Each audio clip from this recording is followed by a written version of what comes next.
Thank you. I'm going to take a step back because right now, Diana's been living in Orchard Commons for 7 months, and I pinch myself every day that this has happened for her. But I'm going to take a step back into her early life and how we got to the point where she was ready to take advantage of this wonderful opportunity that came along. And going not too far back, about 4 years ago, my husband and I wanted to spend a weekend down on the Jersey Shore. And I approached a neighbor who is about 80 years old and asked if Diana, after returning from one of her 4 jobs, would be able to sleep there at night so that we would feel that she was safe. And I'm not often challenged like this, but she said to me, why can't she sleep in her own house alone? What's going to happen? And I thought about it, and I said, most of the time I had gotten from other parents or observers, you're letting Diana do that. But in this case, she challenged me, and I took her up on the challenge, and that was when I realized that what a pediatric geneticist had predicted many, many years ago, that Diana would live independently, was really going to be a reality, and probably in the short term.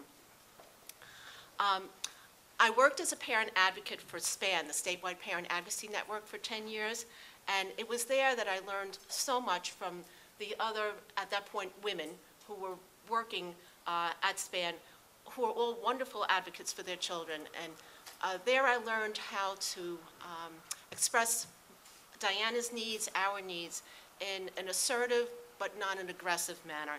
And my commitment to taking part in the SPAN training and then helping others with that training really was a big force in my life in accessing services for Diana, because every day that I went to work for SPAN was a day that I learned something new that would be available to Diana. The other wonderful thing in our lives is that our district, our school district, in addition to addressing transition in Diana's IEP, which is put into place in the IEP when a student is 14, also hired a transition coordinator. And that led to neighborhood internships and jobs. And some of Diana's jobs started as internships, but then when an employer could see what she was able to do and contribute to their organization, that led to a paid job. There were some innovative things that happened with that. In going to one of the jobs, I wanted Diana to be able to get there herself. And there's a pharmacy on the corner of a major intersection in our village. And I went in and approached the pharmacist who I knew and said, at this particular time, once a week, could you help Diana cross the intersection? And I said, it doesn't have to be you. It could be a customer in the store, and she has plenty of time. It's not a time constraint thing. As you become free. He agreed to that, and that was just something where the community supported Diana in getting to the employment and opportunities within town. When she started high school, she was entitled to have a bus take her to the high school, which was within a half a mile of our home, and I instead advocated for a crossing guard at the dangerous intersection so that she would have the experience of walking to school with the other students who were getting to school the same way, walking there, and that all of that was starting travel training, getting her ready to be able to access transportation to jobs as she grew into that. So through the transition program at the high school, she was introduced to Access Link, which she used extensively to get to her jobs before moving to Allendale. Allendale is not served by Access Link, and that's one of the major obstacles right now to where she's living, but we're working on that. Some of the travel training that I did with her was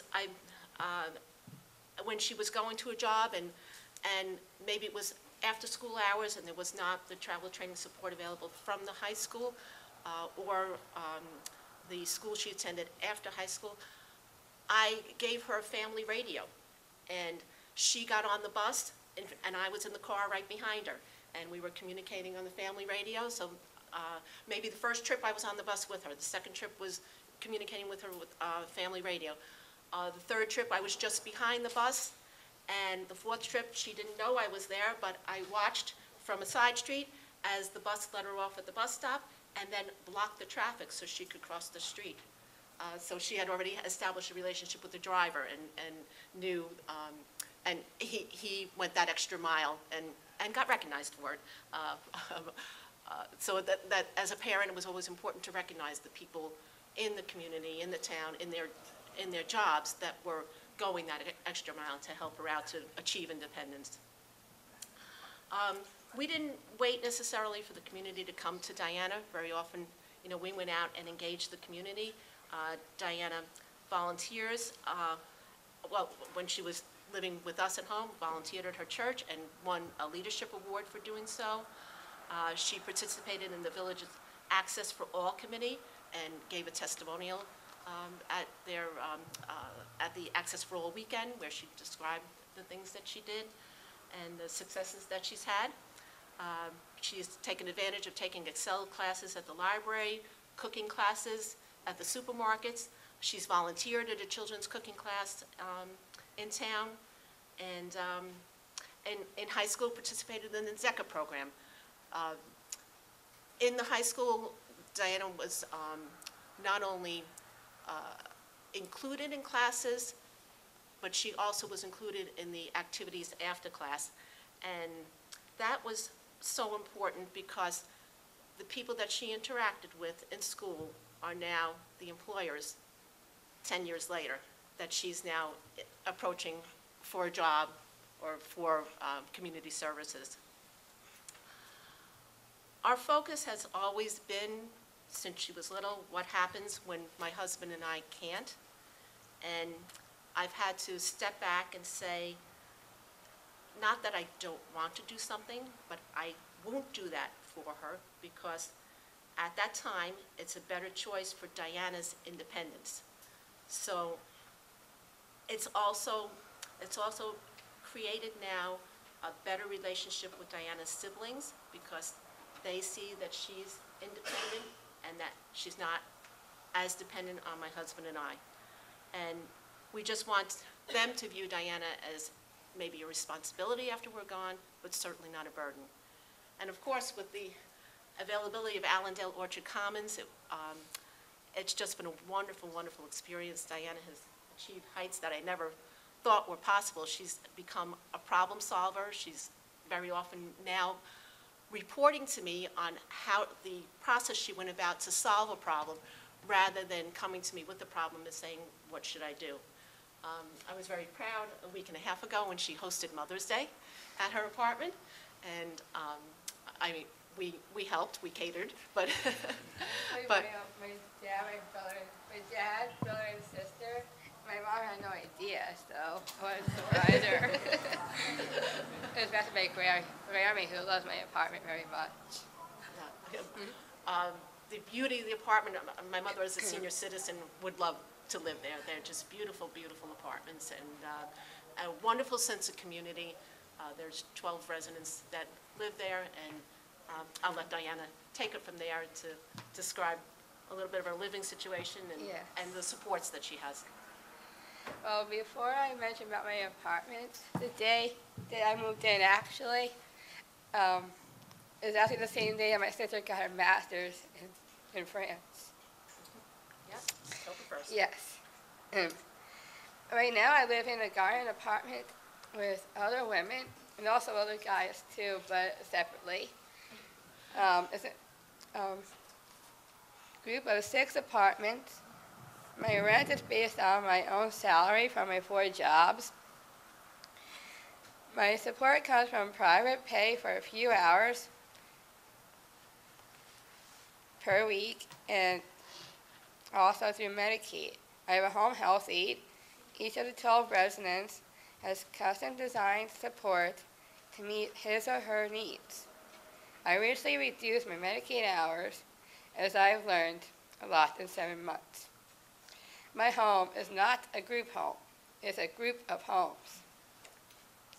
My biggest challenge right now is transportation, especially going to work, obviously, especially with the train. Yes, of course. And especially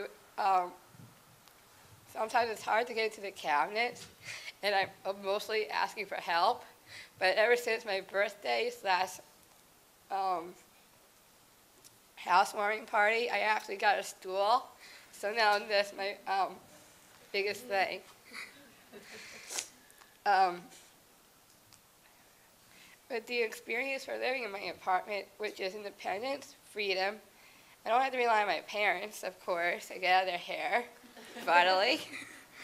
Now that I rely on myself, especially that I have a boyfriend named Matthew Arnold. I also cook for myself. I also live with a roommate. Her name is Ursula. We also have a social worker, excuse me, Janae, and also Sherry, which Tom Toronto explained before about the Madeline Corporation. I also celebrate holidays there too, as well, like Christmas. I also celebrate Hanukkah because my boyfriend is Jewish.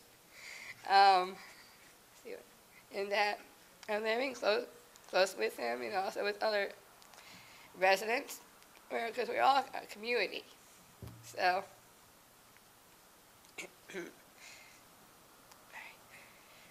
I have siblings who went to college, but I never did because I had a job when I was in high school, actually. The Gap is one of them, and ECLC, and also 2 other jobs as well.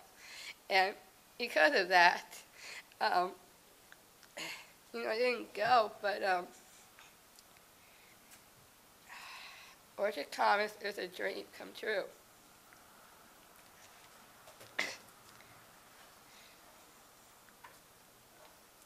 It's a blessing, and I've been there for 7 months.